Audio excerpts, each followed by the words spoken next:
Que o Senhor abençoe a todos, a todas, queridos irmãos e irmãs, pessoas pela primeira vez que nos visitam, pessoas recentes que também estão iniciando este caminho nesta congregação de Deus.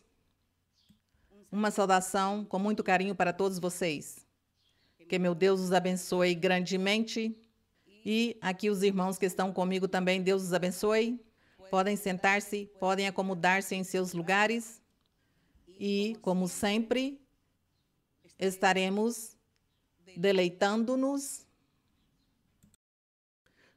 no Senhor, na leitura da Bíblia, na leitura daquelas narrações maravilhosas que o Senhor deixou na mão dos seus apóstolos, todos os seus discípulos e todas aquelas pessoas que se converteram depois que o Senhor deu ordem aos apóstolos de evangelizar o mundo. Começou a obra maravilhosa do Senhor. Começou este novo método de salvação. Consideramos que o método de salvação naquele tempo era somente para um povo específico, o povo de Israel. E Deus tinha escolhido este povo para santificá-los e para que eles vivessem a vida perfeita e reta diante de Deus. Mas não foi assim. E por isso Deus, sabendo tudo o que ia acontecer, havia planejado que daria a oportunidade a todos os seres humanos, em todo o mundo, em todo o globo terrestre, em todos os países, e eles dar a oportunidade que conhecesse seu nome, e ele se manifestaria a eles, aos que lhe buscassem de coração. É por isso que nos sentimos orgulhosos, felizes de pertencer a esta congregação. Somos muito felizes por ter conhecido este caminho. E aqui neste caminho nos gozamos todos os dias de nossa vida. Porque todos os dias Deus tem coisas novas, nos tem surpresas. E Ele sempre está alentando nossos corações com suas promessas, por meio das profecias ou por meio dos sonhos e visões. Que formoso é andar no caminho de nosso Deus. E hoje vamos continuar com Pedro. Hoje nos corresponde ler em 1 de Pedro, o capítulo 4, do 1 ao 19. E vamos ler e meditar, analisar o que Deus deu-lhe a Pedro, lhe revelou de seu evangelho, para que ele, por sua vez, ensinasse à igreja. A igreja, os crentes que tinha Pedro eram judeus que se convertiam ao evangelho. Ele era o encarregado de pregar aos judeus naquele tempo. E assim, desta maneira, pois a igreja teve seu início. Paulo pregava aos gentios anos mais tarde, depois que Pedro iniciou essa obra evangelizadora. Por isso nós nos deleitamos e sentimos-nos felizes porque nos consideramos que se tivéssemos vivido naquela época, pois éramos gentios. Mas Deus, em sua misericórdia, deu oportunidade a todos. Agradecemos ao Senhor, agradecemos a nosso Deus que deu essas revelações aos apóstolos, para que hoje nós estejamos gozando de Deus, da presença de Deus, gozando da mão poderosa do Senhor, de suas bênçãos. E aqui no capítulo 4, verso 1, diz: portanto, uma vez que Cristo padeceu por nós na carne, armai-vos também vós do mesmo pensamento. Pois quem padeceu na carne, rompeu com o pecado. O que padeceu na carne foi nosso Senhor Jesus Cristo, que sofreu na cruz do Calvário. Mas diz que ele rompeu com o pecado. Ele rompeu com o pecado é uma maneira de dizer, porque o pecado era o que reinava naquele tempo. Quando as pessoas viviam sob o jugo da lei de Moisés, todos estavam pecando, porque não tinham a capacidade para mudar sua vida, tirar todas essas fraquezas pecaminosas. Por isso diz que todos estavam em pecado. O diz a palavra pro o Senhor, que ele olhou a terra, a todas as pessoas, e diz que não havia nenhuma que fizesse a vontade de Deus. E por isso o Senhor se ofereceu vir ao mundo para ele cumprir com a lei e assim a anular, para que começasse este novo método de salvação, que era a fé, o crer no Senhor Jesus Cristo como Filho de Deus, como Salvador, como o enviado, o prometido, o qual Deus havia falado muitos séculos antes pela boca dos profetas.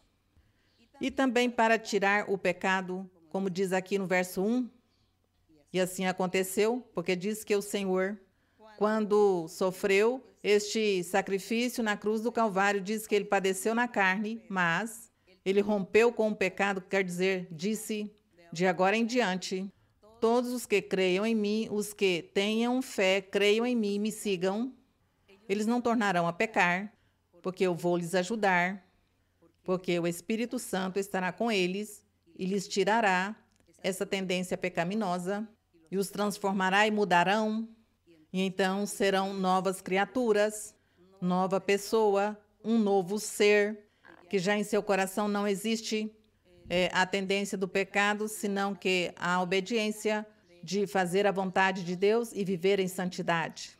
Assim que romper o pecado é isso.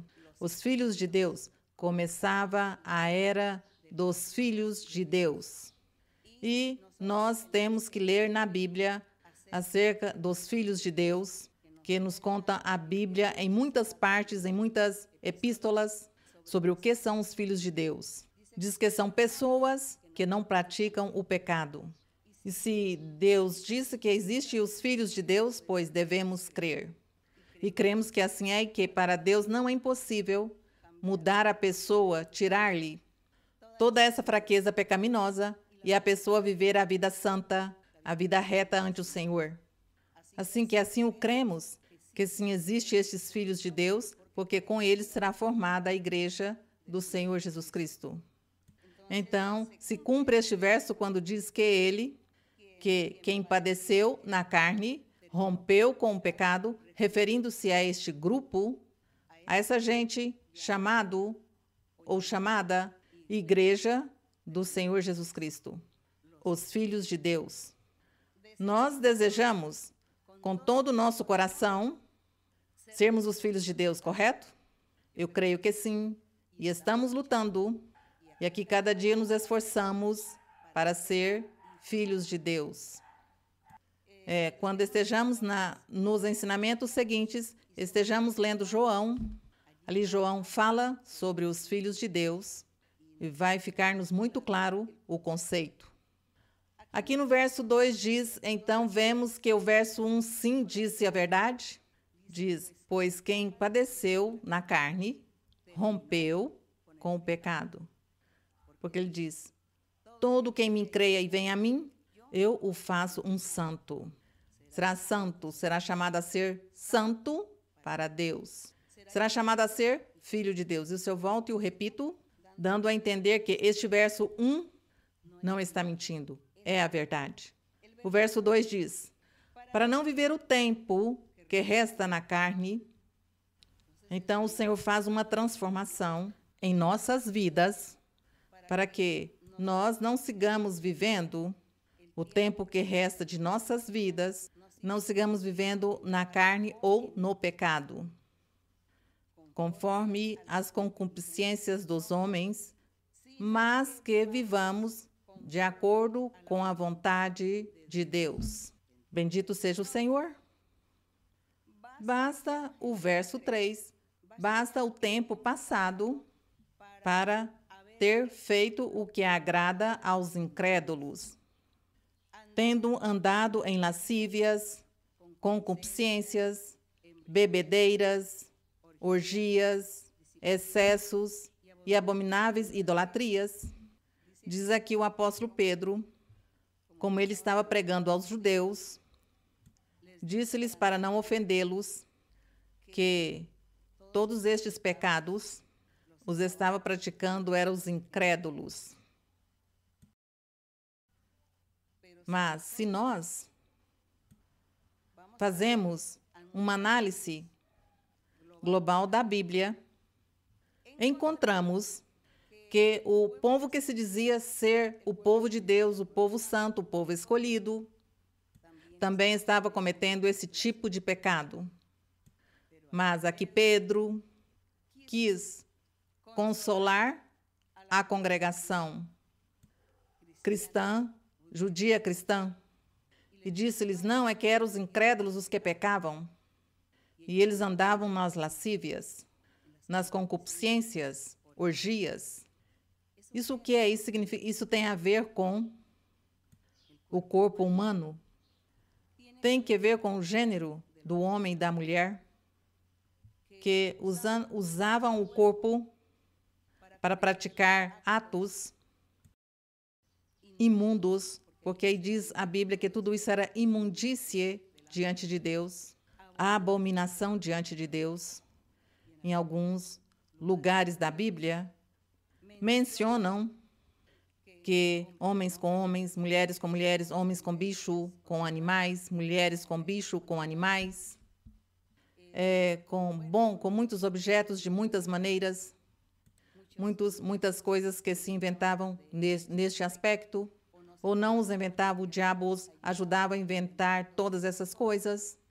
Por isso falava de orgia, fazendo do corpo uma desordem.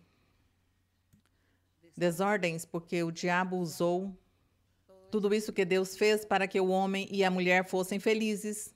O diabo tem usado para que o homem cometa todo esse tipo de atropelo com seu corpo, com sua vida, com seu ser, e façam todas essas coisas que desagradam a Deus e por que não também são desagradáveis para os seres humanos, aqueles que se sentem ofendidos também por tudo isso.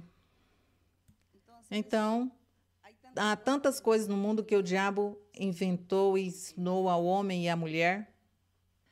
E por isso os apóstolos sempre encontramos aqui nas epístolas, em suas cartas, encontramos que eles sempre estão fazendo esse chamado de atenção, que não era bom viver em todo esse tipo de pecado, além dos adultérios, além das fornicações, além do roubo, o furto, além do golpe, o engano, a mentira, a inveja, a cobiça, além de tudo isso. Não era bom continuar vivendo neste tipo de pecado, senão que, ao seguir o caminho do Senhor, ao converter-se ao Evangelho verdadeiro do Senhor Jesus Cristo, o homem e a mulher começariam a viver uma vida nova, reta diante de Deus, uma vida de felicidade, de paz, de tranquilidade, uma vida onde o ser é feliz e faz feliz os demais também. Assim que por isso nós vemos as vantagens de seguir o caminho de Deus e não seguir o caminho do mundo, da carne, do prazer. E queremos nós dizer a Deus que nos ajude, dizer ao Senhor que nos capacite, que nos dê, pois a nós essa bravura, essa rapidez em nossa vida, em nosso ser, para falar, para pregar, essa astúcia, essa sagacidade, para ensinar, que nos dê essa inteligência, que nos dê a sabedoria, o conhecimento, que nos dê forças para poder pregar sua palavra, para podermos receber de Deus o poder, a autoridade, as capacidades para podermos servi-lo e podermos fazer feliz as pessoas. Nós sermos felizes e fazer felizes aos demais com estes dons maravilhosos, com este poder de Deus, com tudo isso que Deus nos oferece. Quando nós ouvimos a palavra de Deus e tomamos a decisão de seguir este caminho reto. Então, estamos falando destes dois caminhos, destas coisas que acontecem na vida do ser humano. Por um lado, pois, o diabo ensinando, e por outro, Deus também incutindo-nos este caminho do bem. Que nós, se estamos aqui, é porque recebemos felicidade e paz e porque tivemos uma transformação e uma alegria de tal maneira que nós não trocamos o que estamos experimentando agora por aquilo que vivíamos antes. Haverá alguns que o diabo estará aí contra eles para que desistam, para que voltem atrás. Porque há muitos que voltam atrás. E disso já falamos muitas vezes. Mas, se somos inteligentes, nosso dever é seguir em frente nesta luta. E seguir porque é que no caminho do Senhor, sim, existe a verdadeira felicidade. Tem pessoas no mundo, as filosofias dizem que não existe a felicidade. Mas a felicidade, sim, existe. E a dá Deus. Por isso aqui, o apóstolo Pedro pregava acerca desta felicidade. Pregava à sua congregação, a seus crentes, que era muito bom seguir o caminho do Senhor e obedecer a Deus. E que tinha que abandonar o pecado. Que eles tinham encontrado um privilégio, o privilégio de ter a Deus tão próximo, de ter comunhão com Ele, coisa que antigamente, ou os antigos, não tinham comunhão com Deus, mas que já no Evangelho em diante havia comunhão com o Senhor, e isso sabemos. Somos testemunhas quando o Espírito Santo vem à nossa vida, a nosso ser. Então, aí conhecemos que Deus existe e que Ele sim dá a felicidade e que Ele sim temos uma comunhão com Ele, de orar, falar-lhe, e Ele está aí pronto para ouvir-nos. Então, aqui um apóstolo ensinava a essas pessoas, disse-lhes que aqueles que estavam praticando todos aqueles pecados, que andavam sem Deus e sem esperança, porque não queriam crer no Senhor, não queriam aceitar o caminho de Deus. Diz no 4, por este motivo, estranham que vós não concorrais com eles para o mesmo desenfreio de pecado, de maldade. E diz que os ultrajavam, que os maldiziam, por haver seguido o caminho do Evangelho, o caminho do Senhor. E no verso 5 disse-lhes, mas eles também darão conta àquele que está preparado para julgar vivos e mortos. Eles terão que dar conta a Deus, prestar contas um dia a nosso Deus. Todos, diz que todos estarão ou compareceremos a este tribunal do Senhor. Os bons, os maus, os regulares, todos estaremos ali ante o Senhor. E nós queremos estar ante ao Senhor, mas cheios de orgulho, amém? Cheios de alegria, de felicidade, com obras, com frutos, com todo o nosso trabalho, ali, alegres, com um sorriso, com felicidade, não com medo, não com temor. Isso é o que nós estamos aqui, lutando para comparecer ante o tribunal do Senhor, mas isso sim, no bem, pelo caminho reto. E diz no verso 6, porque com essa finalidade foi pregado o Evangelho também aos que estão mortos, a fim de que, julgados na carne segundo os homens, vivam em espírito segundo Deus. Aqui recordemos que o Senhor Jesus Cristo foi e pregou a todos que tinham morrido, desde Adão até Noé. diz que ele pregou. E não sabemos se todos creram, ou creram alguns e outros não. Não sabemos. Mas aqui está dizendo que, como todos, vamos comparecer ante o tribunal do Senhor, para que ele nos julgue um dia. Diz que ele também, diz que o evangelho foi pregado aos mortos. Ninguém tem desculpa. Os que viveram desde Adão até Noé não podem dizer: Senhor, nós somos inocentes porque ignorávamos tua palavra, ignorávamos teus mandamentos, teu caminho. Ninguém nos ensinou. Não, ninguém pode dizer isso, porque o Senhor Jesus Cristo foi, lhes ensinou e lhes pregou. Assim que eles já são conhecedores do que o Senhor Jesus Cristo fez, faz e fará em nossas vidas. E, desta maneira, não se contradiz a palavra do Senhor, porque compareceremos todos, porque todos fomos testemunhas da palavra, da doutrina, das leis do Senhor. Assim que, no verso número 7 diz: mas o fim de todas as coisas se aproxima.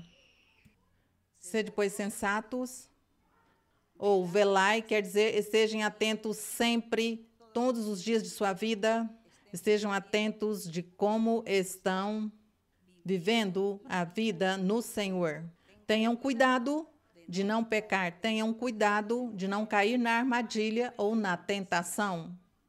Assim que isso é o que significa velar. Velar não é que tenha que estar desperto toda a noite, senão que esteja a sua vida espiritual a todo momento atento para não falhar a Deus. Cuidado com o falhar a Deus. Por isso tem que ler a Bíblia 1.000 vezes. Lê-la para aprender, para estar assim prontos, preparados. Que nada nos surpreenda. Isso é o que significa sede sensatos e sóbrios em suas orações. E, acima de tudo, tende entre vós amor intenso. Já sabemos o que é o amor, diz, porque o amor cobrirá multidão de pecados. Então, o amor, já ouvimos em Coríntios, vimos sobre o que é o amor, que é não cometer pecado, não pecar, não ofender a ninguém, não insultar a ninguém, não julgar, não murmurar, criticar, não ser hipócrita, não cometer todos aqueles pecados que nós já temos essa lista dos pecados. E quando a pessoa não comete todas essas coisas, todos esses pecados, então diz que tem amor, porque se ama a si mesmo e ama aos demais. Porque o pecado ofende, o pecado faz dano a outra pessoa, faz males. No 9, fala o apóstolo, neste tempo, diz: hospedai-vos uns aos outros sem murmurações.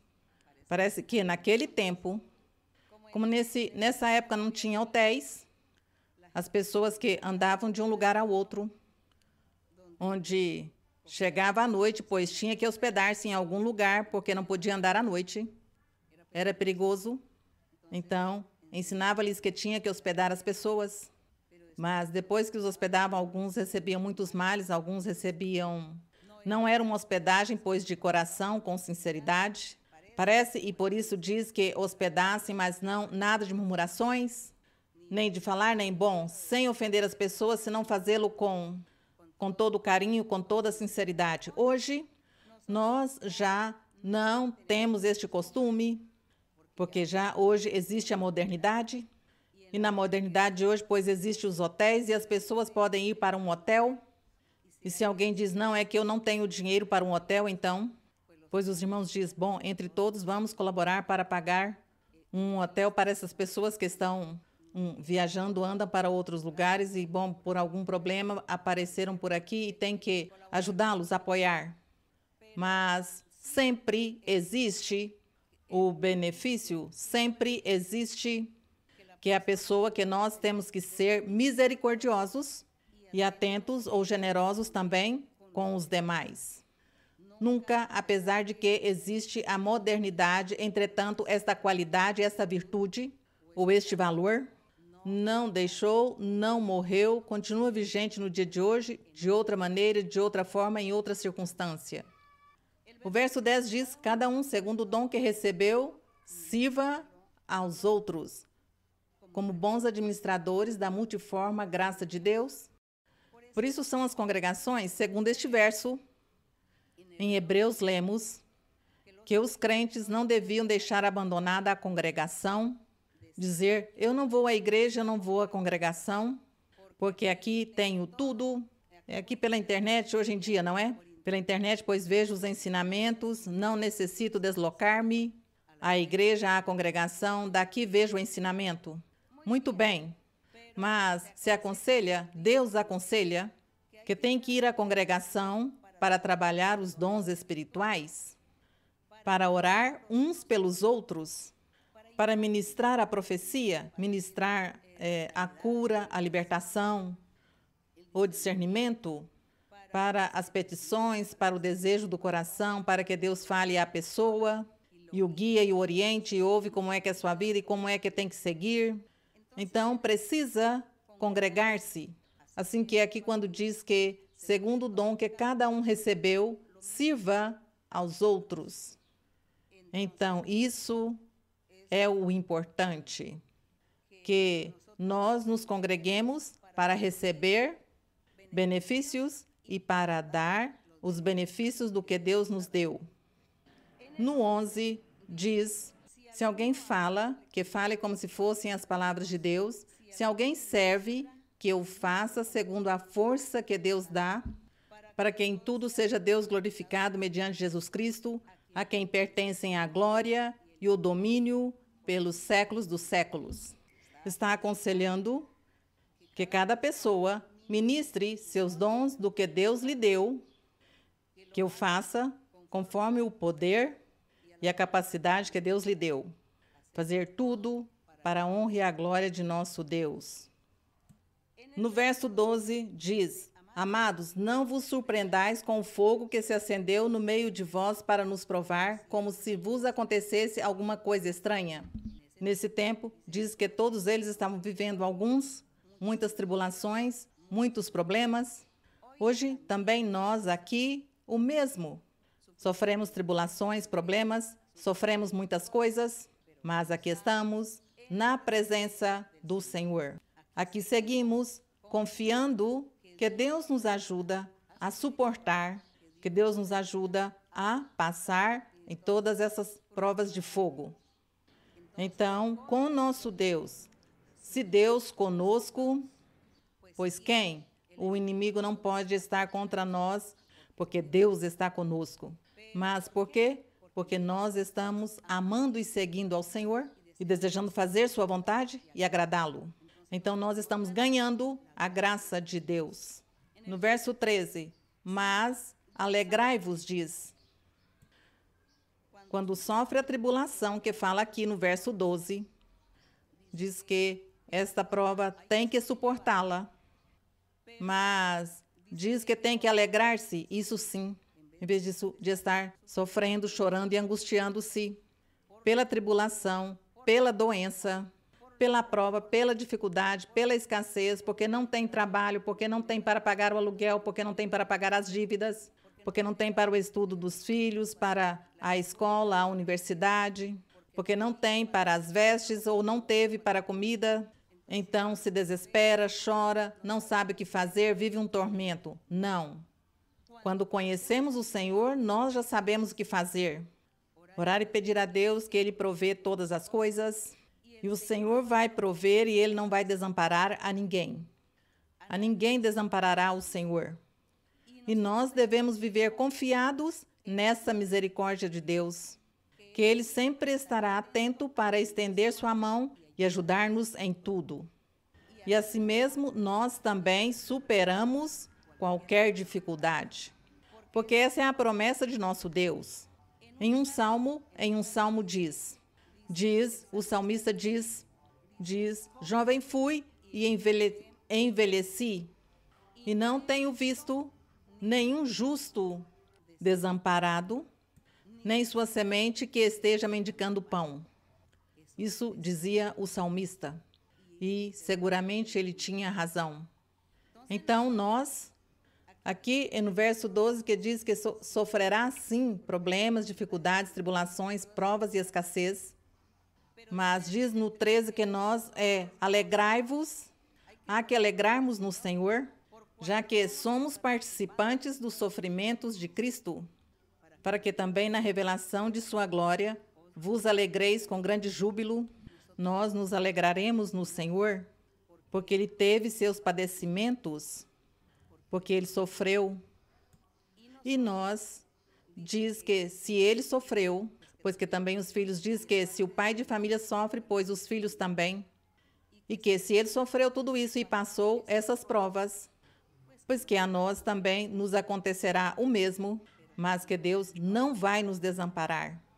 Então, a confiança em nosso Deus, o orar a Deus e pedir a Deus, e estar firmes e também ser fiel ao Senhor, seguir em frente, sem voltar atrás, sem ficar estancados, sem deter-nos, senão seguir esta marcha, fazendo o do Senhor, agradando-o, clamando a nosso Deus em oração, aprendendo a orar. E se você não sabe orar, leia os Salmos, porque aí nos Salmos aprenderá a orar. E leia as orações de muitos personagens bíblicos. E assim aprenderá a orar, e isso é o que temos que fazer constantemente, para que Deus não nos desampare, para que Deus nos ouça, e Ele esteja sempre aí conosco, e nós sejamos felizes em meio às tribulações, porque Deus está conosco.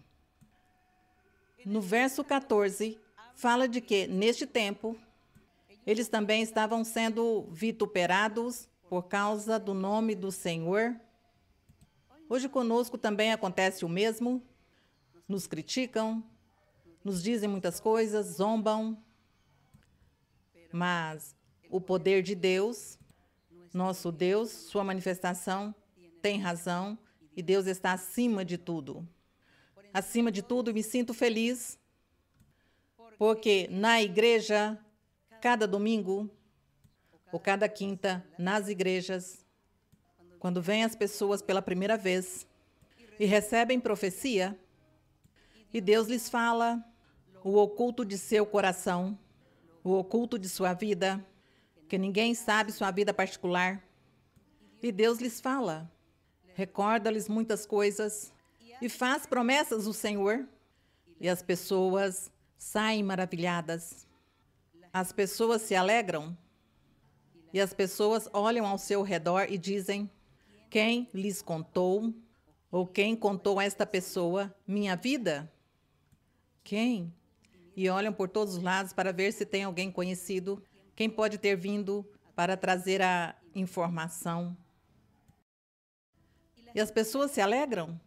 E outros dizem, Deus está aqui neste lugar. Porque me disse tudo o que eu vivo, o que penso, o que fiz em minha vida. Deus está aqui. Isto é o que sempre ouvimos nos domingos, nas quintas. Não há tempo para permitir que as pessoas testemunhem, porque são muitos os testemunhos. Às vezes não tem tempo, e são pouquinhos, mas nesses pouquinhos testemunhos, nós nos deleitamos ouvindo esse poder de Deus, essa misericórdia de Deus, essas promessas que Deus fez, essa manifestação dele em nossas vidas, havemos ali, com o testemunho das pessoas, com o testemunho de uma pessoa que veio pela primeira vez. Isso é formoso. Às vezes até as pessoas murmuram ou criticam. Às vezes as pessoas dizem, mas por que essa senhora está aí todos os domingos, não é? A mim eu gostaria de ver um pregador em pessoa que pregue. Às vezes dizem isso. E eles não gostam de ver o vídeo do ensinamento. Diz, não, eu quero ver um pregador. Eu já não quero isto. E o Senhor lhes dá uma resposta. O Senhor dá uma experiência às pessoas, lhes dá a experiência em que essas pessoas depois não podem ir à congregação, receber profecia, receber imposição de mãos. e lamentam. Diz, vivo longe da igreja, estou vivendo aqui num lugar longe. Não posso ir à igreja. Como me faz falta que me imponham mãos. Me faz falta que orem por mim, que me dão profecia. Então Deus lhe diz, percebe que tu não tem a igreja perto, porque necessitas, mas acesse a internet e aí vai ver os ensinamentos e seja assim. Então vê o ensinamento pela internet e isso o alimenta todo o tempo e diz, foi meu alimento. Ver os ensinamentos pela internet me alimentou minha vida espiritual. E Deus lhe demonstrou que não murmurasse, porque isso se chama murmurar, isso se chama inconformidade, que já não lhe gosta isso, senão que tem que ser o outro. E Deus quer que nós todos respeitemos, valorizemos tudo que nos apresente a nós, porque é a vontade de Deus, porque assim Deus o quer. E o Senhor nos demonstra a nós que nós não sabemos mais que Ele. E que se Deus permite que as coisas sejam dessa maneira, pois assim serão e assim tem que aceitá-las. Então vemos como Deus nos ensina de tantas maneiras, e como lhes dizia, que tudo isso são testemunhos que se ouve no domingo e na quinta, de todas essas maravilhas que Deus faz às pessoas, principalmente as pessoas pela primeira vez, são as que testemunham, ou às vezes se lhes dão a oportunidade de testemunhar. Mas eu sei que também tem uma página e na internet se conta muitos testemunhos de tudo o que acontece às pessoas, de tudo o que Deus lhes ha dado, que sim, eu gostaria que os que possam entrar para ouvir estes testemunhos, porque tudo isso edifica a nossa vida espiritual. E nós nos maravilhamos, eu me maravilho do poder de Deus. Me maravilho das promessas de Deus, de sua palavra. Eu me maravilho quando Deus, faz mais de 50 anos que orávamos com 4 pessoas. Eram 3 e comigo 4 pessoas. Orávamos todas as noites. Orávamos das 7 da noite até a meia-noite todos os dias. E no sábado, orávamos toda a noite. E éramos tão felizes neste tempo, orando ao Senhor, esperando algo de Deus. E quando o Senhor começou a falar, fazer-nos essas promessas maravilhosas, quando Ele dizia, sigam em frente, porque eu vou fazer desta pequena congregação, vou fazer uma igreja grande aqui na Colômbia e no exterior. Será grande a igreja, e que eu me encarregarei de levar as pessoas, e eu me encarregarei de converter os corações das pessoas, e os levarei. E eu estarei dando e proporcionando todo o necessário. O dinheiro o estarei proporcionando para as viagens e para tudo o que os gastos que tem que ter nas igrejas, porque a igreja crescerá. Então, quando o Senhor falava tudo isso, eu não entendia, nós não compreendíamos como seria essa magnitude do que ele falava. Quando ele dizia, e estarão pregando a multidões de pessoas, eu pensava que multidões eram 100 pessoas, porque como éramos 4, então disse, uma multidão são 100 para mim. E que formoso, irmãos, quando tivemos a oportunidade dos estudos bíblicos em alguns lugares, onde se congregam 40 mil pessoas, em um ginásio, em um lugar, não cabe mais, não tem mais, não vai mais porque não tem lugar, não cabe. E vê as cidades, que as pessoas chegam e que as pessoas vão com essa alegria de ouvir a palavra do Senhor, de receber os milagres de Deus, porque aqui não é somente o ensinamento, não é somente a pregação, senão que a promessa é que o Senhor dizia, é que quando esteja aí na frente pregando e ensinando a todas essas multidões, então eu vou me manifestar fazendo milagres e sinais às pessoas, os libertarei. E dizia o Senhor, eu vou lhes tirar bruxaria, espíritos maus, serão libertadas de espíritos, muitas pessoas serão curadas. Então, isso é a maravilha, porque não é tanto o assunto de que alguém está aqui para pregar ou ensinar, senão o que Deus está fazendo em cada vida, em cada coração. Ele atuando em cada pessoa, Como hoje, eu ouvi testemunho de pessoas que dizem, durante a pregação, pois eu estava doente e eu vivia doente de uma dor crônica em meu corpo. E, bom, ouvi a pregação e quando cheguei em minha casa, minha residência, já não tinha a doença. Fui ao médico e o médico me disse que já estava curado. Então, Deus o curou aí no momento, com o ouvir, com o pôr atenção, com o abrir o coração do que se está falando, porque estamos falando de Deus, falando do poderoso, do Criador dos céus e da terra. Então, Deus está fazendo um milagre em cada pessoa. Isso é o maravilhoso. Isso é o que eu, hoje, me sinto tão orgulhosa do Senhor, da palavra, porque essas promessas que Deus fez nesta época, eu não conhecia nada, porque eu não era, nem sequer tinha lido a Bíblia, era a primeira vez que eu li a Bíblia e me apaixonei de tudo de Deus. Eu ouvia essas promessas, não duvidei, mas tampouco entendia como era que o Senhor iria atuar e ia proceder. E hoje, quando eu vejo o cumprimento desta palavra, estou admirando esta obra do Senhor e sua misericórdia, admirando o amor de Deus, admirando que Deus não se esquece do que Ele promete. Por isso, eu aqui imagino o apóstolo Pedro, quando ensina às suas congregações, a seus crentes, sobre o poder de Deus e sobre agradar a Deus, eu não duvido e sinto que ele pôde ter sentido naquele tempo ensinando a sua gente. E ele o dizia e o falava com muita convicção, porque ele estava seguro que Deus vivia, que Deus vive. Isso é, e que o amor de Deus está ali, e que sua palavra, seu evangelho, nos abriga, nos cobre, nos abençoa e abençoará a muitos, a todos aqueles que estão dispostos para crer e permitir que entre em seus corações esta palavra do Senhor, este amor de Deus. E então, aqueles que se disponham para Deus. Deus está aí na porta. Diz que Ele está aí na porta, esperando que você abra a porta do seu coração e se disponha para Deus. Isso é o que o Senhor fala? Isso é o que o Senhor diz? Então, o Senhor está aí pronto para entrar, para morar na vida de cada um. Aqui no verso 15,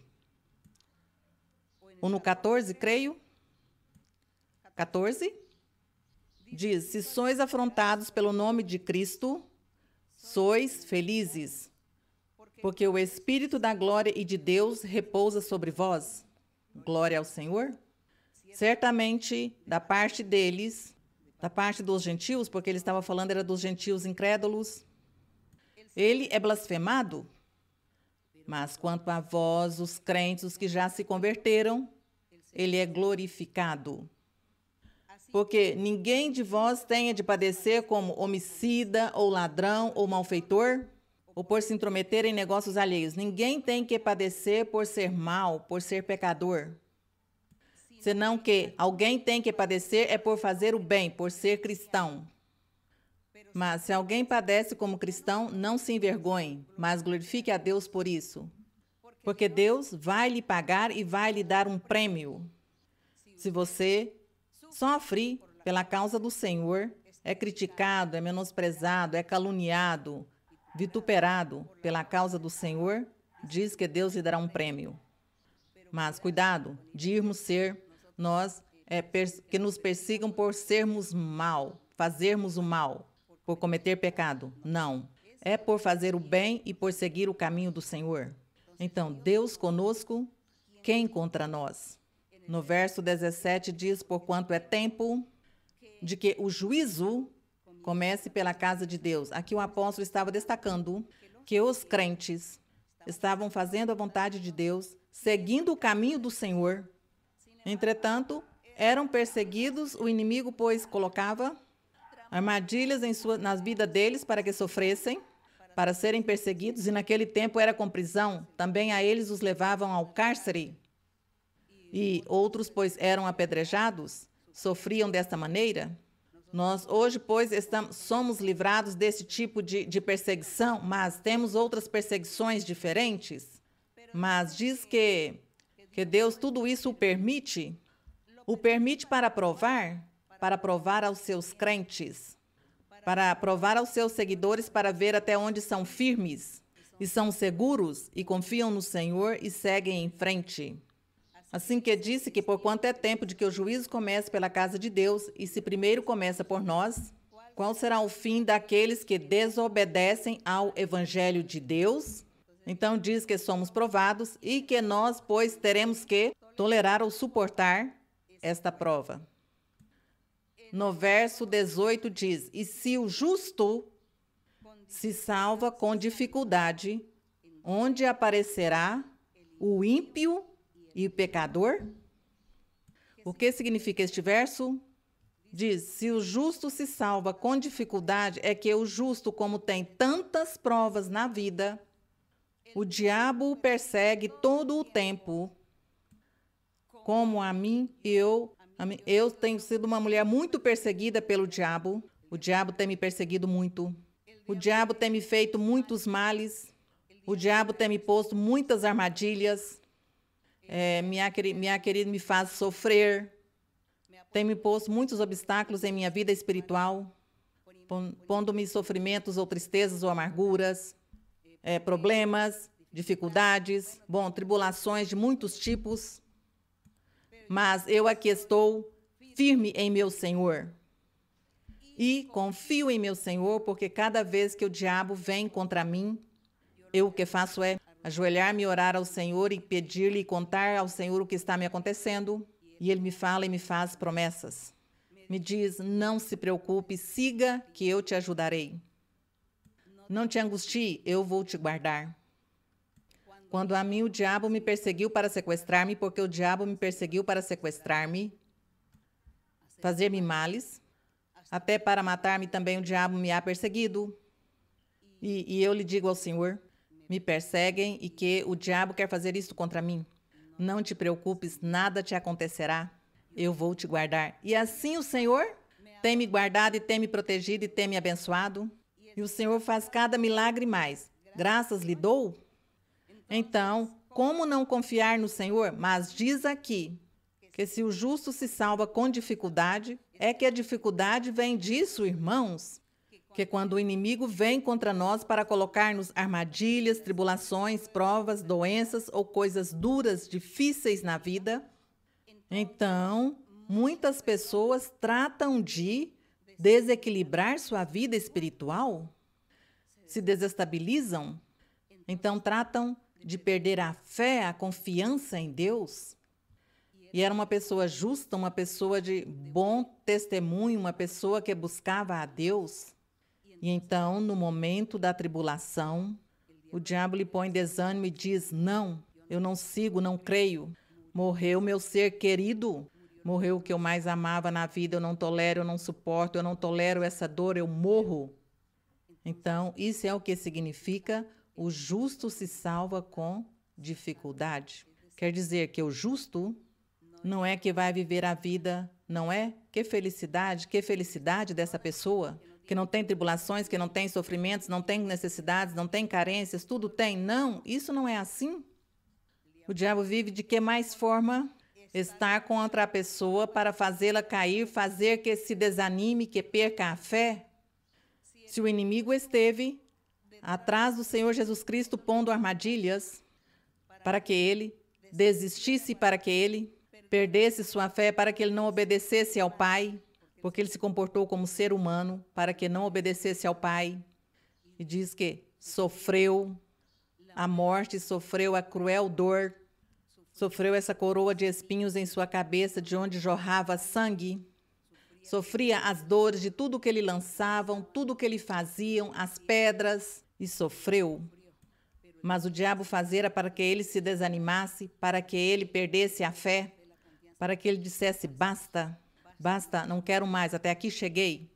Isso é o que significa: o justo se salva com dificuldade. Quer dizer, o justo sofre dificuldades, tropeços, sofre tribulações, sofre dores, sofre muitas coisas, mas se salva. Porque ele segue em frente e não desmaia, não desanima. Isso é o que significa este verso, que o justo em meio às tribulações, às dificuldades na vida, ele se salva. Entretanto, diz, o ímpio e o pecador, que aparentemente diz não ter tribulações, porque o dia que tem tribulação ou problemas, busca por outro lado a solução. Diz que o que será essa pessoa, esse ímpio, que depois de conhecer a Deus, rejeita, se esquece de Deus e maldiz tudo que tem a ver com Deus? E o mesmo o pecador que todo dia está cometendo pecado, fazendo maldade, destruindo-se a si mesmo e fazendo infeliz aos demais? Diz que como será a recompensa ou como será o pagamento para estas pessoas. Então, diz que esse é o sofrimento, a tribulação que este pecador, quando lhe vem o dia mau, quando chega a tribulação e a dor, ele não tem a quem recorrer. Ele não pode dizer, vou clamar a Deus, vou confiar em Deus e Ele me ajudará, porque tem vivido em seu pecado, então Deus não o escuta e o deixa em seu sofrimento.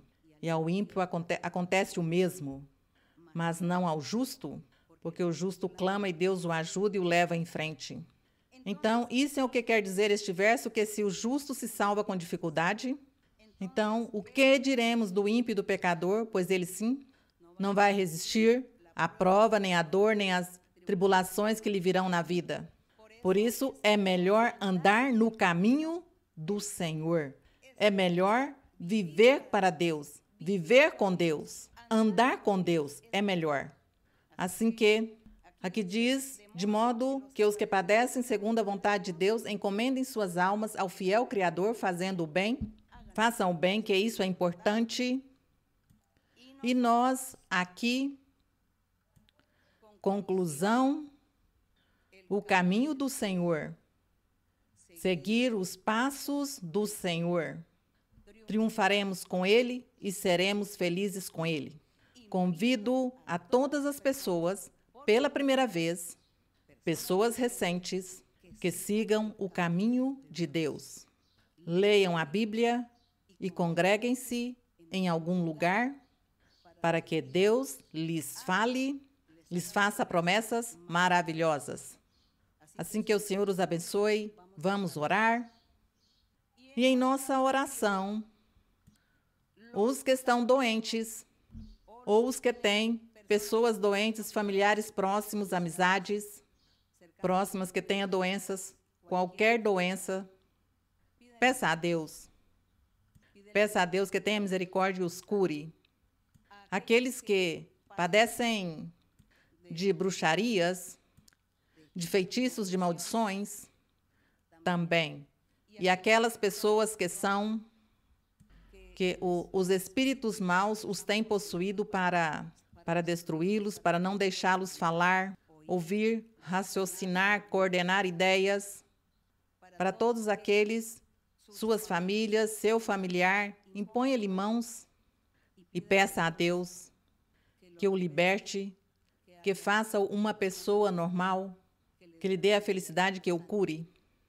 Todas aquelas doenças que a ciência tem inventado, tem posto como doenças, mas que são doenças espirituais, são espíritos que têm possuído a estas pessoas jovens, crianças ou adultos, os têm prostrados em cadeiras de rodas, tem muitos que estão amarrados, acorrentados, porque não os pode tolerar sua família, porque se põem como feras, como que reagem, são agressivos, então ninguém os pode tolerar. Isso é um sofrimento constante. Então você clama a Deus e diga a Deus que tenha misericórdia destes seres. E você, assim não tem os dons espirituais, leia a Bíblia, imponha-lhe mãos e diga-lhe, Senhor, tenha misericórdia do meu familiar, de meu filho, filha, irmão, tio, quem seja que tenha essas doenças espirituais. No mundo se diz que a demência não é, que a esquizofrenia, tudo isso. que síndrome de Down, que o autismo, todas essas coisas que os ataques epiléticos, assim lhes põe nome, mas são espíritos que possuem as pessoas e isso não tem cura, não tem remédio para isso. Só Deus em sua misericórdia. Mas não tem que desfalecer, tem que seguir em frente pedindo a Deus misericórdia. E assim estaremos com o Senhor. Vamos orar. Pai Santo, Pai Celestial, no nome glorioso do Teu Filho Jesus Cristo de Nazaré. Neste momento, nos apresentamos diante de Ti, Senhor, para pedir-te misericórdia. Primeiro, agradecer-te por ter te conhecido, por ter conhecido sua palavra, por ter conhecido este livro maravilhoso, a Bíblia. E porque tu tens se manifestado conosco de acordo com tudo o que lemos na Bíblia. Não são contos, não são narrações, não são historinhas, senão que realmente o que diz a Bíblia, tu o revives em nós com o poder do teu Espírito Santo. Nos falas, nos guias, nos orientas. Nos fazes promessas, nos cumpres. Nos cuidas e nos dás a felicidade e a paz. Pai, mas tem muitos que não receberam os benefícios de tua mão poderosa. Tem muitos que estão doentes. Tem diversas doenças. Não podemos nomeá-las, mas tu as conheces, tu sabes. A doença que padece cada pessoa, cada homem ou mulher, criança, idoso, que tem essas doenças incuráveis.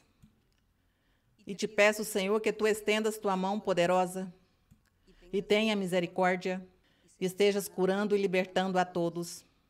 Também essas doenças psíquicas, Senhor, esses espíritos maus que possuem as pessoas, também os jovens, as crianças, de qualquer idade, que tu, Senhor, tenhas misericórdia e libertes. E também tu lhes ensines aos seus familiares o entender, compreender teu caminho, tua palavra, e que eles sejam sábios e inteligentes e entendam teu caminho, e se ponham em dia contigo e entendam o que é seguir teus caminhos, meu Senhor. E que tu, Senhor, então, ouça suas orações, seus clamores, e que tu estejas limpando, libertando e tirando todas essas cargas, todas essas ataduras. Liberta, Senhor, quebre todos estes laços de escravidão do inimigo. Destruas a obra do maligno, Senhor. Liberte a cada um e abençoa a cada um também. Olha, Senhor, que tem pessoas que precisam também, tem petições, tem necessidades. Tem necessidade de dinheiro, do trabalho, da casa, de roupas, de comida. Tem muitas necessidades também. Te peço, Senhor, que supras a necessidade de cada um. E tem outros que têm muito desejo em seu coração. Concede, Senhor, os desejos do coração. Tudo o que seja para bem e benefício de cada um. Obrigada, Pai Celestial. No nome glorioso de Jesus Cristo, teu Filho amado, te peço, Senhor. Obrigada, Pai. A honra e a glória seja para nosso Deus. O coro 61 engrandece minha alma ao Senhor. Engrandece mi alma al Señor. Engrandece mi alma al Señor. Y mi espíritu se regocija en Dios mi Salvador. Engrandece mi alma al Señor. Engrandece mi alma al Señor. Y mi espíritu se regocija en Dios mi Salvador. Muito obrigada. Que o Senhor abençoe a todos. Até breve. Um abraço forte para todos vocês, para as crianças, o beijinho de costume. E também aqui, meus queridos irmãos e irmãs, Deus abençoe a todos. Até breve. Obrigada. Deus abençoe.